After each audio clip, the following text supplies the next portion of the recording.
Hello good morning everyone. हमारी series चल रही थी जेई के जो क्वेश्चंस हैं उनके लिए एक वन प्रॉब्लम सॉल्यूशन सीरीज मैंने चलाई हुई थी, अमेजिंग जेई प्रॉब्लम्स। तो वो हम वन बाय वन कर ही रहे थे और उसके बाद में एक और सीरीज स्टार्ट की हुई है, play with maths. Play with maths के ये क्वेश्चंस होंगे, लगभग 3 इस तरह की सीरीज इस चैनल पे चलने वाली हैं और एक और सीरीज हम स्टार्ट करने वाले हैं, वो है कॉन्सेप्ट ऑफ मैथ्स। तो बहुत ही स्मॉल फॉर्म में जो सबसे इम्पॉर्टेंट कॉन्सेप्ट्स होते हैं उनको पैकेट फॉर्म में आपको मैं डिलीवर करूंगा और वो जब आप कॉन्सेप्ट्स देखेंगे हमें मालूम है कि आपको किन कॉन्सेप्ट्स में दिक्कत आती है। तो पूरा चैप्टर नहीं पढ़ करके खाली उसी कॉन्सेप्ट को एक छोटे से पैकेट फॉर्म में आप देखेंगे तो वो मज़ेदार सीरीज होने वाली है। इस तरह से टोटल 3 सीरीज इस चैनल पे चलेंगी और ये जो क्वेश्चन है ये पार्ट है प्ले विद मैथ्स का। तो सिंपल क्वेश्चन है, इसमें भी आपके कमेंट्स आएंगे तो उसके हिसाब से भी हम आगे इसको हम एनहेंस कर लेंगे। जितने टफ क्वेश्चंस आप चाहेंगे उस हिसाब से आगे बढ़ जाएंगे। तो अभी जो चल रहा है क्वेश्चन ये है प्ले विद मैथ्स का। इसको स्टार्ट करते हैं।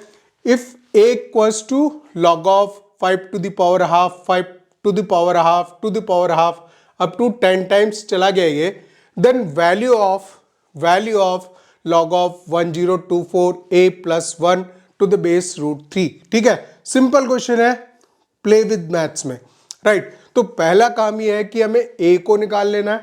पहले आप a निकाल लीजिए। अब यहां पे भी एक चीज देखें कि जो a दिया हुआ है इसमें 5 की power 1/2 to the power 1/2 to the power 1/2 और ये चला गया अप टू 10 टाइम्स।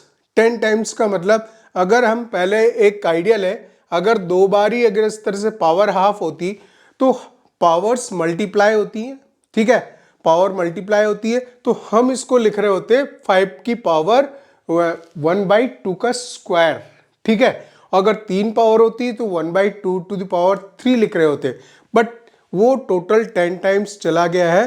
तो यहाँ तो पहले जो पावर रूल है वो यूज कर लेंगे। ये हम लिख देंगे इसको, this is log of with the base root 5 to the power, this is 5 to the power 1/2 to the power 10 लिखेंगे, 1/2 to the power 10। This is 1 point. एक काम तो ये हुआ। अब यहाँ जैसे ही हम लिखते हैं तो लॉग के फॉर्मूले हैं वो इसमें एग्जिस्टेंस में आ जाते हैं। यहाँ पे आप देख रहे हो log m to the power n की तरह से ये काम कर रहा है, तो ये जंप लेके आगे आ जाने वाला है और इसको आप लिख पाओगे 1/2 to the power 10 and this is log 5 to the base root 5। यहाँ पे एक इंटरेस्टिंग फार्मूला होता है, ये चीज़ आपको log के क्वेश्चंस करते हैं हमें पता होता है कि इसको किस तरह से वर्कआउट करना है। ठीक है ना। देखिए इसको आप क्या लिखोगे, इसको आप लिख लोगे that is 1/2 to the power 10 और log ऑफ 5 और 5 की पावर हाफ लिखेंगे, इसकी पावर हम 1 बनाएंगे। और एक फॉर्मूला मैं बताने जा रहा हूं आपको कि log अगर m to the base a हो और इस पे पावर अल्फा हो, इस पे पावर बीटा हो, जो बेस वैल्यू है उस पे पावर बीटा हो, तो ये जो दोनों पावर्स हैं इसी तरह से डिवाइड फॉर्म में इसी तरह से आ जाएगा, फ्रैक्शन फॉर्म में अल्फा बाय बीटा बाहर आ जाता है और लिखा जा सकता है log m to the base a। ठीक है, तो दोनों की हमने पावर बनाई है, 1 पावर है, 5 की पावर 1 है और 5 की पावर हाफ है। तो अल्टीमेटली 1/1/2 बाहर आने वाला है। तो 1/1/2 बाहर आने वाला है, इसका मतलब क्या हुआ, दैट इज 1/1/2 बाहर आने वाला है एज पर दिस फार्मूला।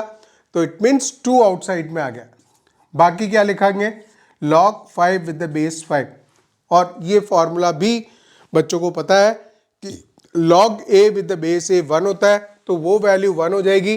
तो यहाँ पे आप लिख पाओगे this is 1, ultimately this is 2 to the power 9, 2 to the power 9। ये आपकी a वैल्यू डिसाइड हो गई। अब जब a वैल्यू डिसाइड हो गई है तो हमें अल्टीमेटली यही वैल्यू निकालनी है, तो उस पर काम करना है। a हमने मान लीजिए ये कर लिया 1/2 टू द पावर 9, राइट। अब हम आते हैं इस पे मेन जो वैल्यू इसको इवेल्युएट करनी है हमें, that is log of root 3 base, ठीक है, 1024a प्लस 1। a की वैल्यू यहाँ रख देंगे और ये लिख पाओगे आप log ऑफ बेस में रूट 3 है 1024 and this is 1/2 to the power 9 plus 1। अब ये देखिए कि ये होता है एक्चुअल में क्या है, 1024 is 2 to the power 10, 1024 is 2 to the power 10 2 to the power 9, तो ये खाली एक 2 वैल्यू बनाने वाला है। तो ये फिर हो गया आपके पास में log 3 with the base root 3 और सेम का वो पुरानी वाली कहानी चालू हो जाएगी। इसको आप लिख पाओगे log 3 टू द पावर 1 3 की पावर हाफ ओवरऑल 1/1/2 आउटसाइड में आएगा और log 3 विद द बेस 3। तो ये जो है 2 जंप लेके ऊपर जाएगा और इसकी वैल्यू बन जाएगी 2। सो 2 इज द आंसर।